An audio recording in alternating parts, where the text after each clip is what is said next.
Asosiasi UMKM Sumut Wilayah Samosir mengucapkan selamat datang kepada khususnya kita yang ada di sini.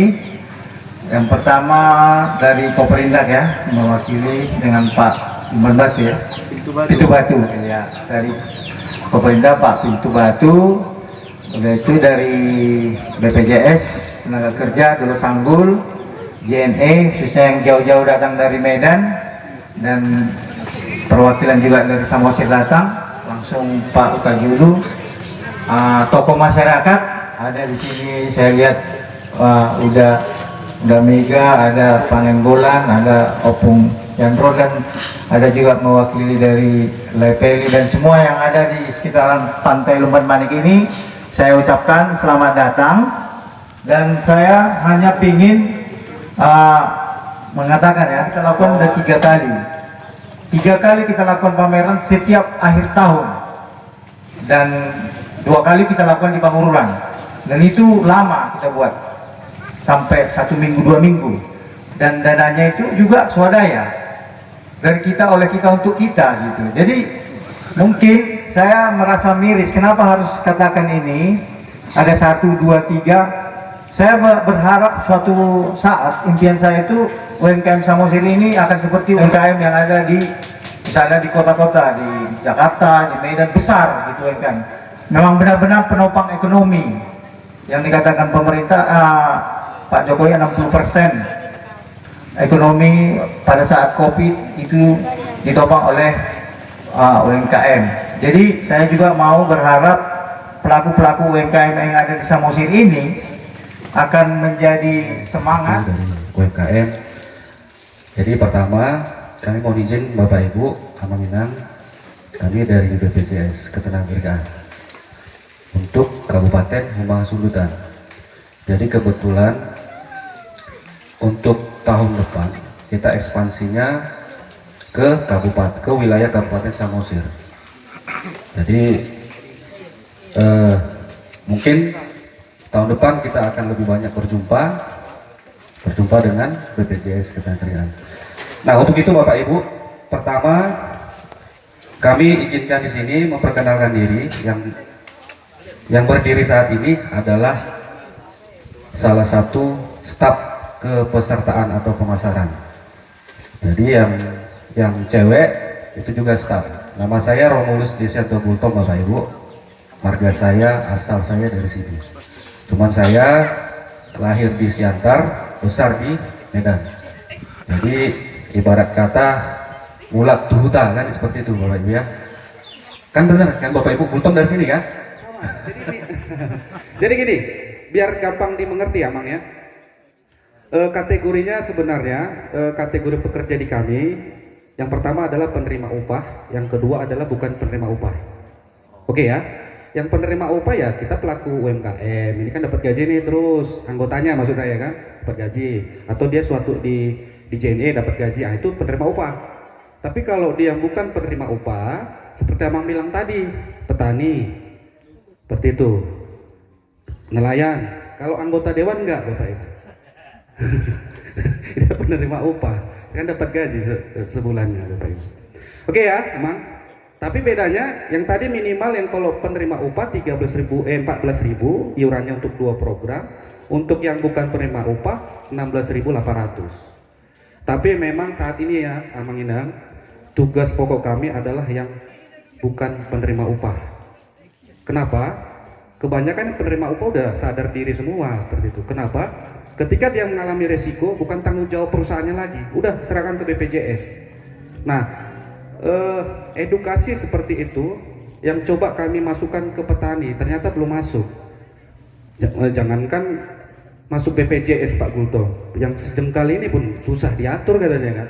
Maksudnya makanannya seperti itu, urusan makanannya susah. untuk diatur, apalagi masuk asuransi seperti itu. Nah, itu yang mau kita edukasi, Amang Inang. Dan sebenarnya kalau dia memang seorang punya visi yang memang untuk mensejahterakan warga, bisa menjadi salah satu program dia sebenarnya. Seperti itu. Nah, tapi nanti lebih panjang pula, saya dimari itu aku. Ya, silakan. Biarlah lebih panjang sedikit. Iya, karena memang kan jadi apa? Jadi Siap. Terkait dengan Pengetahuan. Pak Thomas tadi, untuk masyarakat ini yang petani, Ya. naik harganya, apakah ada batasan umumnya? Nah itu aja. Baik, bagus ya pertanyaannya ya. Dengan marga apa? Maninggolan ya. Untuk saat ini ya regulasi kan kalau anggota dewan pasti tahu lah bisa dirubah gitu mengenai regulasi atau aturan. Memang terkait umur kita di bukan penerima upah dibatasi masih 65 batas mendaftarnya. Batas mendaftar, paham ya? Batas mendaftar. Tapi kalau dia mendaftar misalkan ya, besok dia 65, hari ini 64 masih, dia masih bisa daftar. Terus bayar terus dia sampai 70 tahun, nah itu bisa. Oh, yang 90 tahun nggak bisa didaftar lagi apa? Saat ini regulasinya belum ada. Asuransi kematiannya. Saat ini asuransi aturannya belum ada. Ini ada timbul peluang pasti ya, Bang ya. Saat ini dibatasi karena dulu sebelum 65 tahun Amang Inang kita 55. Nah, kemarin dibongkar lagi itu regulasi 65 ternyata. Sudah dinaikkan dari 55 ke 65. Duduk ya bukan? Karena mungkin udah dikalkulasi ya kalau orang meninggal sekian. Oh. Menutup ya, Bang ya. Pas waktu pesta Bang. Oke, Amang Inang ya. Tapi mohon bantuan lah Amang Inang ya. Ini kita juga salah satu sebenarnya ya Amang Inang ya, kami bukan hanya bekerja untuk BPJS saja, tapi kami lebih ke lebih melihat bagaimana jangan ketika dia mengalami resiko dia, maaf cakap ya, jatuh miskin gitu. Untuk biaya untuk penguburannya pun nggak ada, kasihan. Tapi tolong Amang Inang di sini mohon bantuannya untuk edukasi ya, sama-sama kita bekerja. Ya intinya nanti bisa melalui Pak Manik juga kita coba jadi salah satu channel kita di sinilah, karena kita jauh Dolok Sanggul seperti itu Amang Inang. Jadi nanti kita upayakan per misalkan kelompok tani, nelayan seperti itu kita edukasi terus. Oke Amang ya.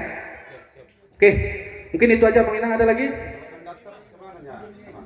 Langsung untuk saat ini ke lay kita ini aja, Lay Manik. Oh, saat besok? Kita kan pendatang ya sini. Jadi kurang nuwun dulu. Bisa diatur nih, saat. Saat ini belum, masih kita edukasi langsung ke masyarakat dulu. Tapi percayalah Amang Inang, kami bukan dari bawah, dari atas pun kita coba edukasi terus. Karena saya bilang tadi, regulasi udah ada, Perpu sudah ada, PP sudah ada, undang-undang sudah ada, tapi nggak masuk nih, nggak jalan. Bahkan pun ada yang ngurus izin usaha bisa lewat, padahal di OSS itu sudah wajib gitu. Harus ada nomor pokok perusahaan atau nomor pendaftaran perusahaan, tapi bisa dilewatkan gitu. Kemarin kami sangat kecewa ya seperti itu, ada regulasi tapi nggak jalan. Nah, tapi nanti ke depannya bukan hanya petani, seluruhnya udah wajib nanti semua. Seperti itu. Oke Bapak Ibu ya. Ya, silakan, Le.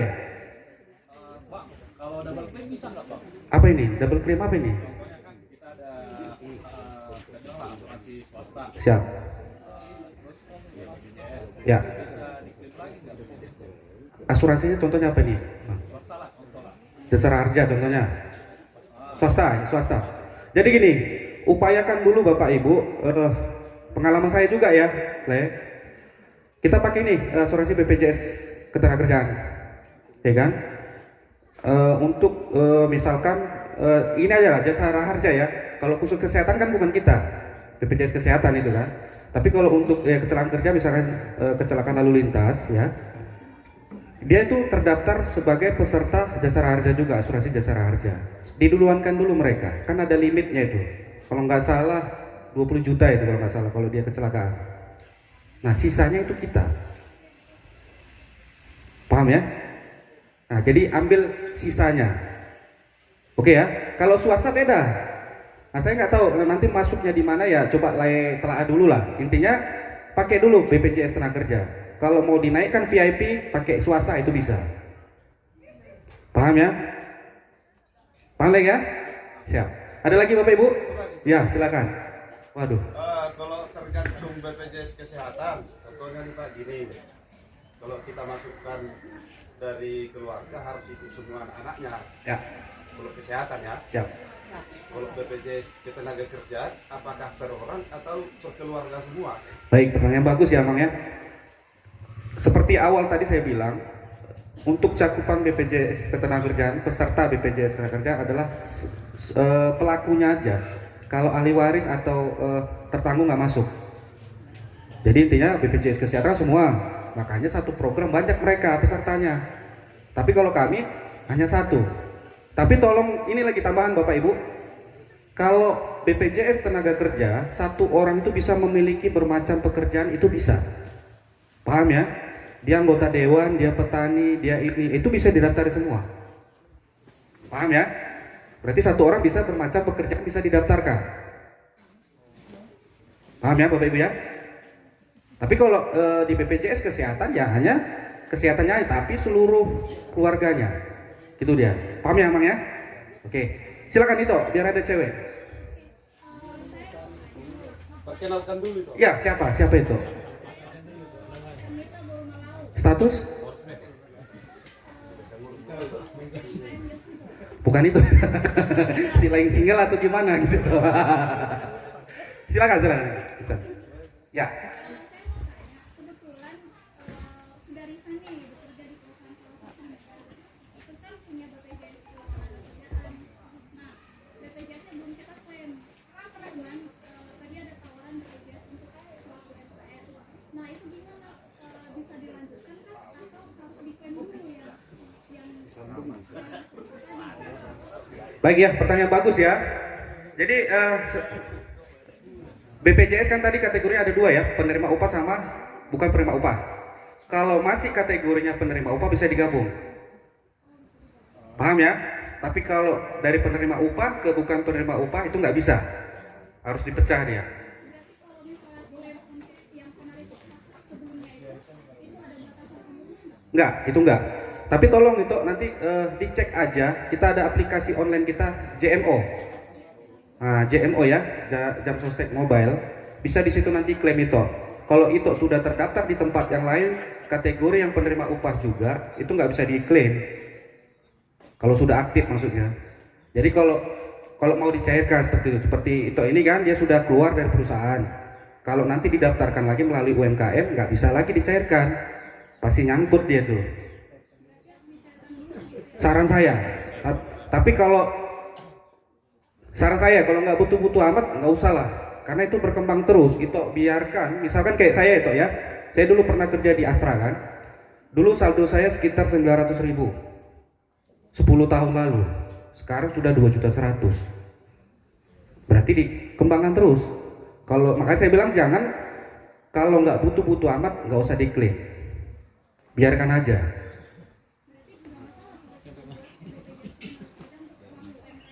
Nggak masalah. Justru lebih bagus ketika itu sambungkan ke pelaku UMKM, ikut jaminan hari tua, kan saldonya sudah ada nih. Kan semakin besar bunganya. Kalau dari nol kan kecil ya. Paham ya? Justru kalau digabungkan makin besar bunganya. Oke itu? Oke sip, mantap. Kayaknya udah ya Mang Inang ya, nanti dimari itu ini nanti. Oke ya, Mang Inang. Mang Inang titip pesan dari kepala kantor kami, Bapak Tarigan ya. Kebetulan yang kepala kantor kami di Humbang adalah Bapak Bermarga Tarigan. Jadi kebetulan beliau ada tugas khusus untuk makanya nggak bisa datang ke sini. Beliau titip pesan, mudah-mudahan edukasi kami di sini, sosialisasi bisa dipahami ya Mang Inang sekalian, bisa diterima. Dan terima kasih juga untuk kesempatannya kami bisa di sini. Nah, terima kasih buat Pak Ketua Le Manik ya, yang mudah-mudahan nggak dari sini aja. Selanjutnya kita koordinasi, kemarin tadi juga akan ada bazar lagi ya, tanggal 16. Kami minta supaya diedukasi lagi supaya kami ikut lagi seperti itu. Ya nanti kita lihat mana yang cocok kalau memang udah nanti diskusi dengan Pak Tarigan, oke katanya kita turun. Seperti itu. Mungkin itu aja Mang Inang ya. Ya, mungkin sampai di sini Mang Inang penjelasan dari kami dari tim BPJS Ketenagakerjaan Umbangan Sundutan. Lebih dan kurang kami mohon maaf, kami hanya seorang manusia. Selamat siang dan horas. Baiklah, terima kasih banyak untuk BPJS Ketenagakerjaan yang dari Dolok Sanggul, sangat-sangat mengedukasi. Taba Parbino Tatate, Amang Inang, semua ya teman-teman pelaku ya. Jadi intinya program ini adalah program yang kalau bisa, mari kita upayakan bisa kita ambil, memperkecil resiko yang akan datang dalam kehidupan kita. Yang seperti tadi kan, katanya kalau contohnya tadi ada pertanggungan untuk kematian, isi jalan somate kan? Nah, jadi sudah dengan 42 juta, lumayan lah, setengah acara tertutupi. Dan kolaborasi tegeleng lah, dapat mengutangkan, gitu kan? Baru tadi ada katanya juga diklaim yang bunuh diri.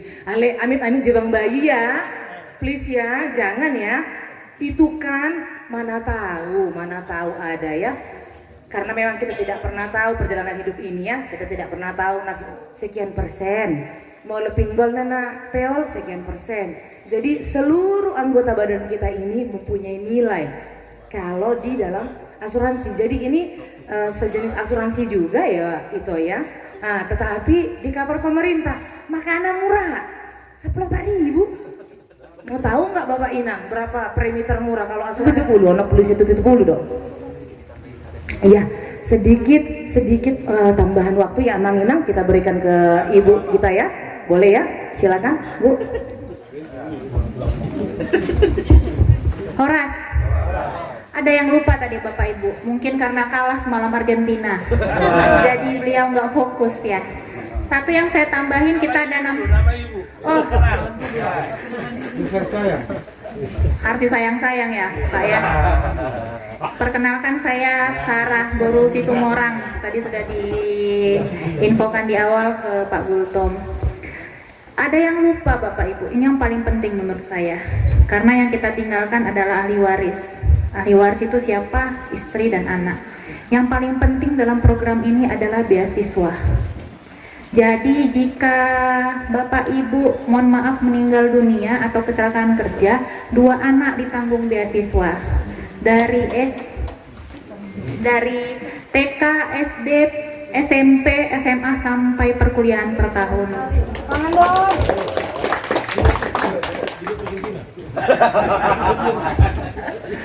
Jadi Bapak Ibu ada 2 klasifikasinya. Yang pertama jika meninggal kecelakaan kerja. Tadi meninggal kecelakaan kerja juga saya revisi, bukan 48 kali namun 56 kali gaji.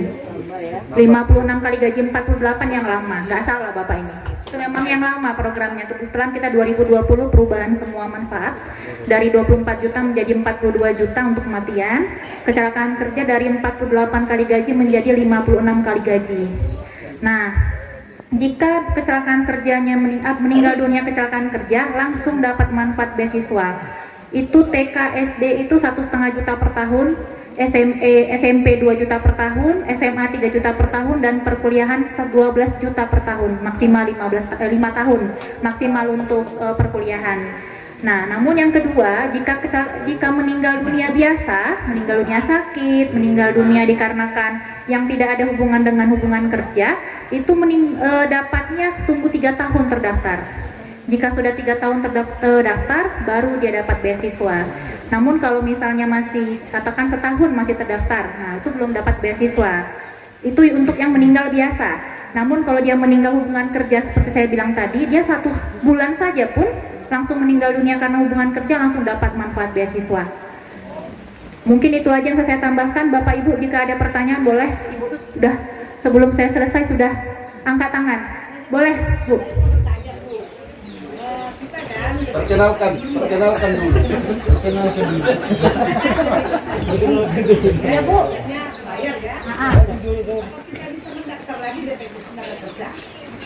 Coba boleh diulang Bu. Harusnya sudah punya BPJS kesehatan.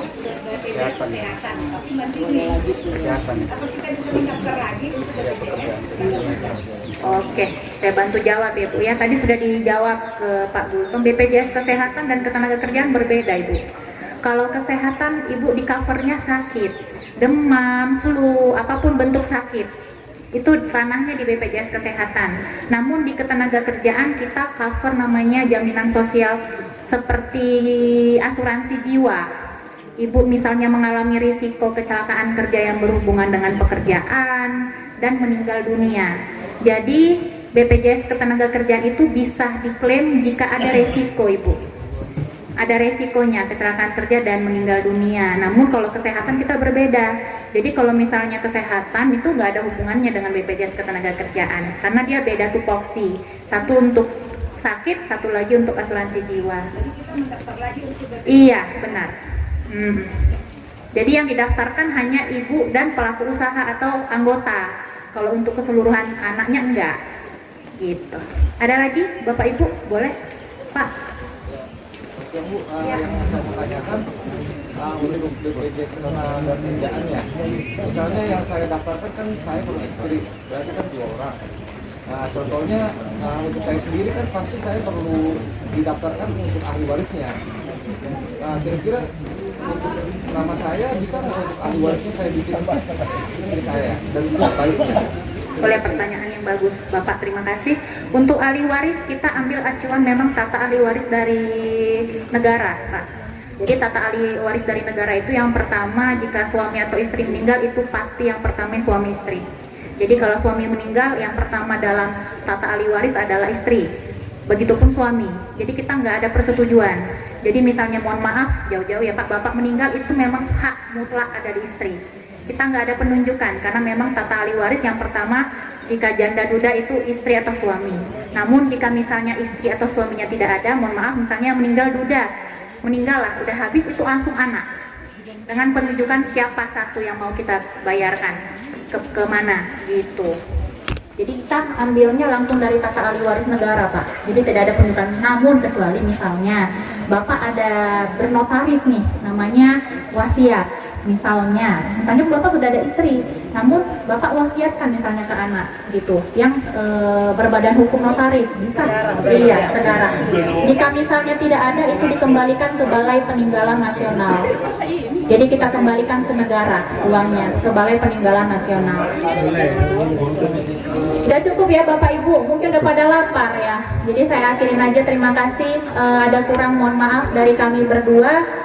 Saya berharap next kita bisa jumpa lagi karena menurut saya perjumpaan ini tidaklah diakhiri di sini gitu. Kita tidak hanya seperti mitra untuk dari saya ke Bapak melalui UMKM, namun saya harap ini adalah tali persaudaraan. Tidak pun di dalam ini, di luar kita bisa berhubungan tanpa harus melalui BPJS Ketenagakerjaan. Terima kasih atas waktunya. Saya ucapkan. Oh, sangat penting. udah closing saya tadi Pak. Oke. Kejadian ini. Suami Ito ini baru meninggal, masuk ke BPJS Ketenagakerjaan. Perangkat desa. Ya, Udah diurus. udah cari. Cuma pertanyaannya, bagaimana dengan tadi masalah sekolah anak? Satu anaknya. Jadi gini, saya mau nanya dulu ke ibu meninggal kenapa Bu? Mohon maaf.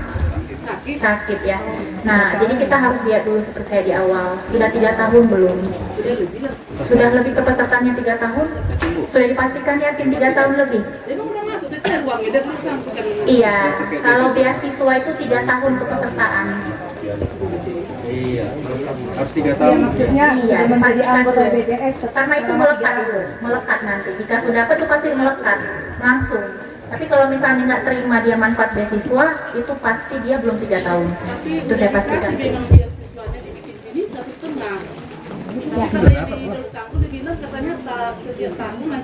Iya, itu setiap tahun, berarti sudah.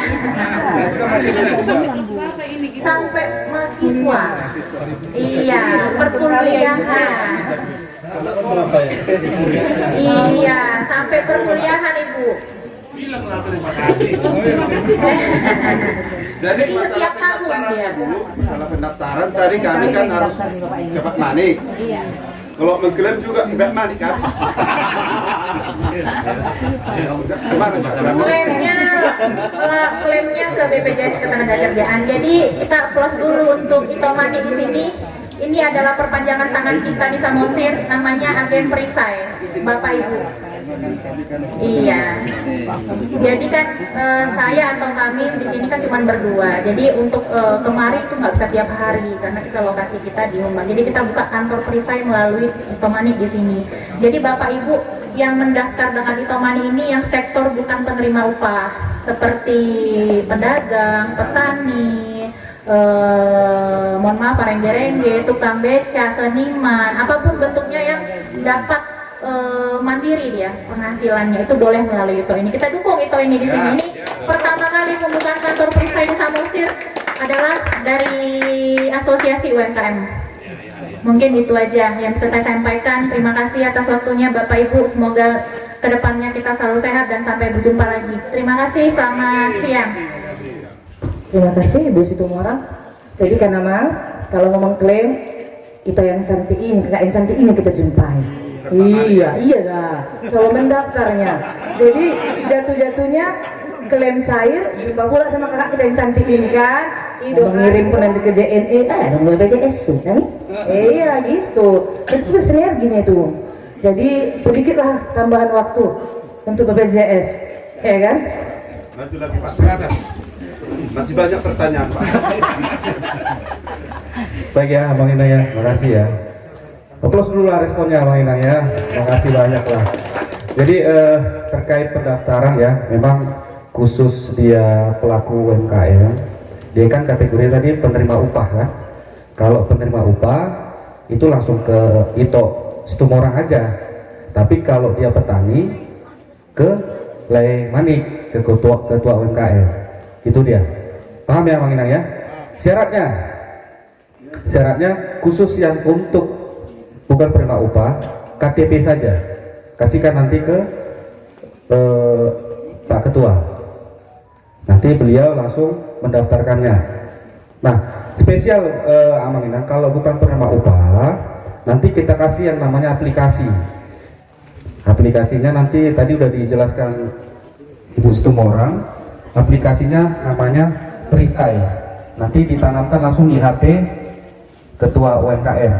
Nanti beliau yang enaknya Amang, ketika Amang misalkan ya daftarlah sekarang. Ketika sudah pakai aplikasi, nggak usah lagi store ke bank, langsung potong saldo kayak Gojek dia, ada saldonya langsung terpotong. Oke ya, langsung terpotong lah tadi 16.800. Tapi kasihlah uangnya ke Pak Ketua, kan nggak mungkin saldo dia terus membayari kan?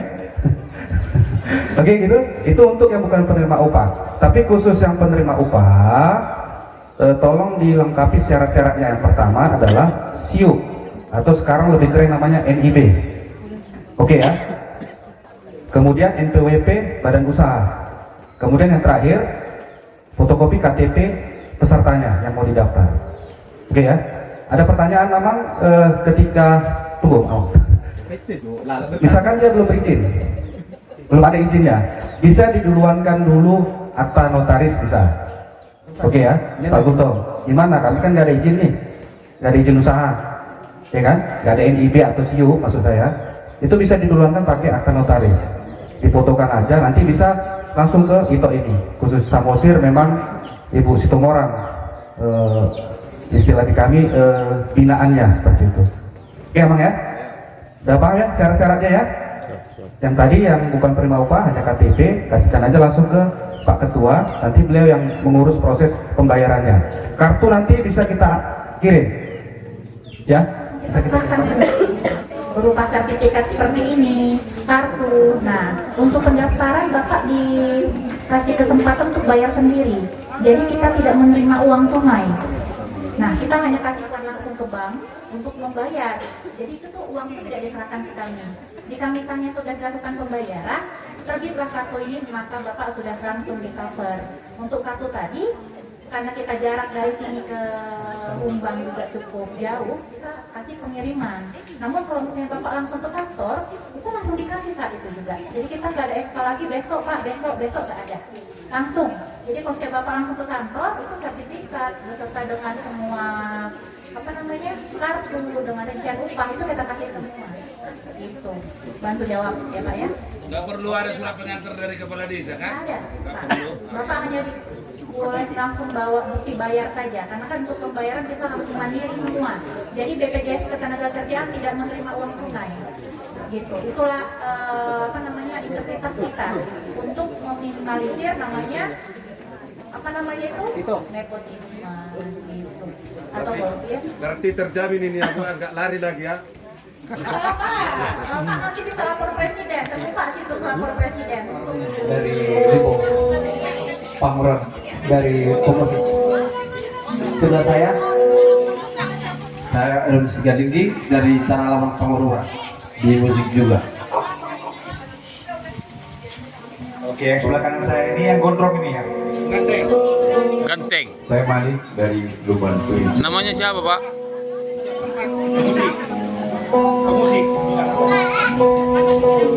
Kalau saya di Bahut dari Telkom juga, biasanya sih saya gabung dengan Bang Charles untuk di desain kenapa, tapi sekarang beralih ke musik. Kalau saya Horas Manado, saya pemusik juga dari Pasar Pangururan. Oke.